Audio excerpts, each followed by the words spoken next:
அமோகம் channel நேயர்களுக்கு ஆத்ம நமஸ்காரம். குரு சிஷ்ய சம்பந்தம் அப்படிங்கிறது மிக முக்கியமான சம்பந்தம்.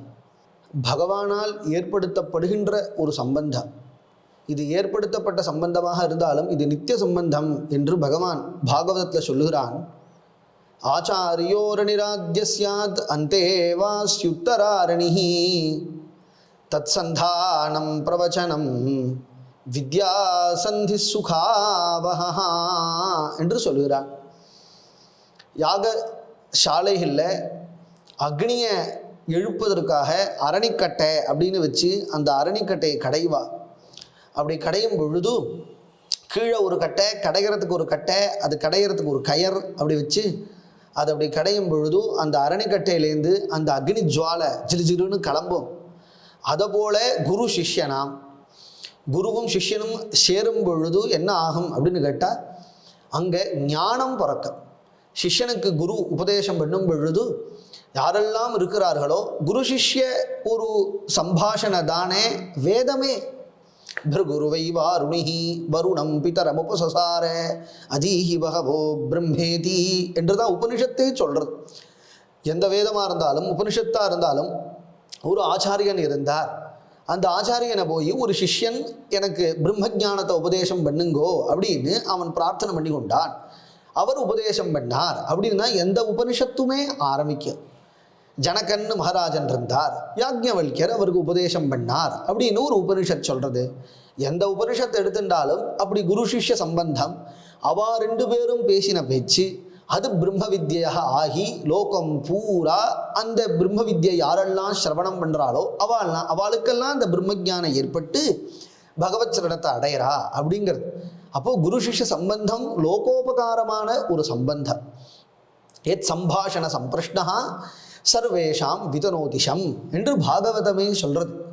அதுபோல் அடியேனையும் குருநாதர் ஏற்றுக்கொண்டு ஸ்ரீமத் பாகவதம் அப்படிங்கிற ஒரு உயர்ந்த ஒரு புராணத்தை வியாக்கியானத்தோடு அதை பாடம் சொல்லும் பொழுது அங்கே எத்தனை பக்தர்கள் இருந்தாலோ எல்லாருக்கும் அந்த ஸ்ரீதரியத்தை கேட்கும்படியான ஒரு பாக்கியம் கிடைச்சது.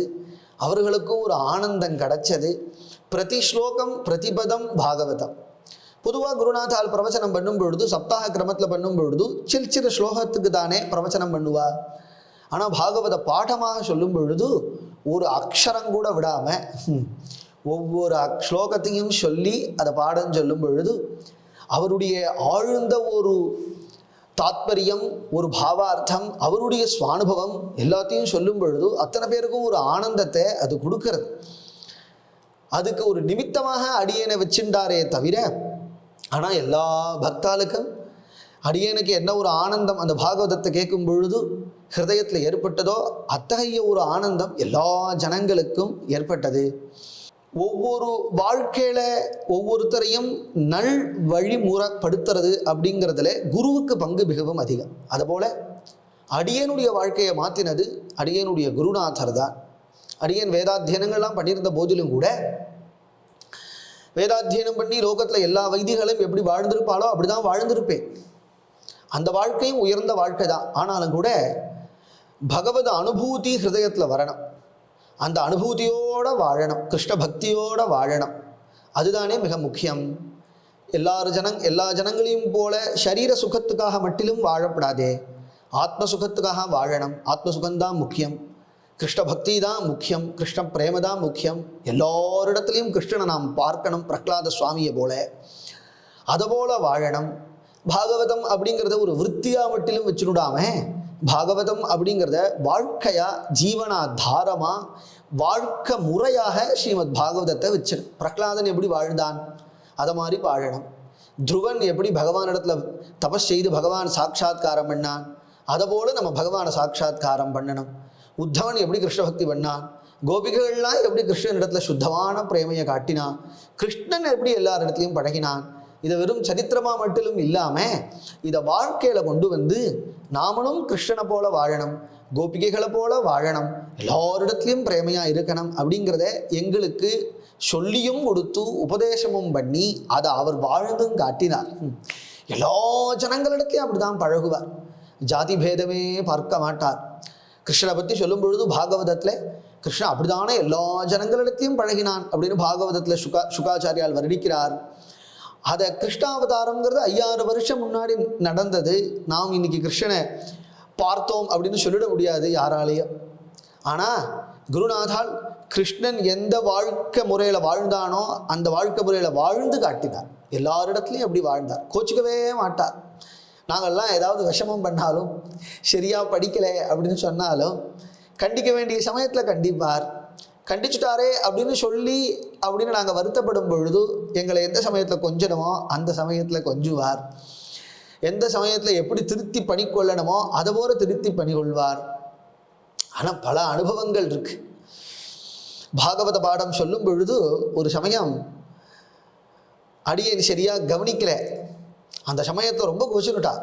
ஏன்னா படிக்கிறது பாகவதம், ஆனால் இங்கே கவனம் இல்லையே அப்படின்னு கோச்சுட்டா. அடியனிடத்தில் பேசவே இல்லை. அப்போ ரொம்ப வருத்தப்பட்டேன் அடியேன். அப்புறம் போய் மன்னிப்பு கேட்டுட்டேன். அப்போ தான் சொன்னா, பாப்பா இது சாதாரண பாடம் கிடையாது. பாகவதங்கிறது பிரம்ம வித்யை. இது விளையாட்டா இதை நாம் எடுத்துக்கொள்ளக்கூடாது. ஸ்ரீமத் பாகவதங்கிறது சாட்சாத் பகவானாச்சே. ஸ்ரீமத் பாகவதாக்கியோயம் பிரத்யக்ஷ கிருஷ்ண ஏவகி. அதனால் அஸ்ரத்தையா இதை பாகவதத்தை நாம் கையாளக்கூடாது. பாகவதங்கிறது சாட்சாத் பகவான், ஸ்ரத்தையா உட்காந்து படிக்கணும் அப்படின்னு அதை நல்வரிப்படுத்தி. இல்லாத போனால் இது வெறும் படிப்பு தானே அப்படின்னு நமக்கு தோணி போயிடும் இல்லையா? ஒரு சாஸ்திரம் அப்படிங்கிற மாதிரி தோணி போயிடும். சாதாரண படிப்பு அப்படின்னு தோணாது, சாதாரண சாஸ்திர கிரந்தங்களை மாதிரி தோணி போயிடும். ஆனால் எல்லா சாஸ்திரங்களை காட்டிலும் பாகவதத்துக்கு பெருமை என்னன்னா, பாகவதங்கிறது சாட்சாத் பகவான். ஒவ்வொரு எழுத்தும் பகவான், ஒவ்வொரு அக்ஷரமும் பகவான் அப்படிங்கிறது பாகவதத்துக்கு பெருமை. இதை போல பல பல நேரங்களில் திருத்தி பணிகொண்டார்.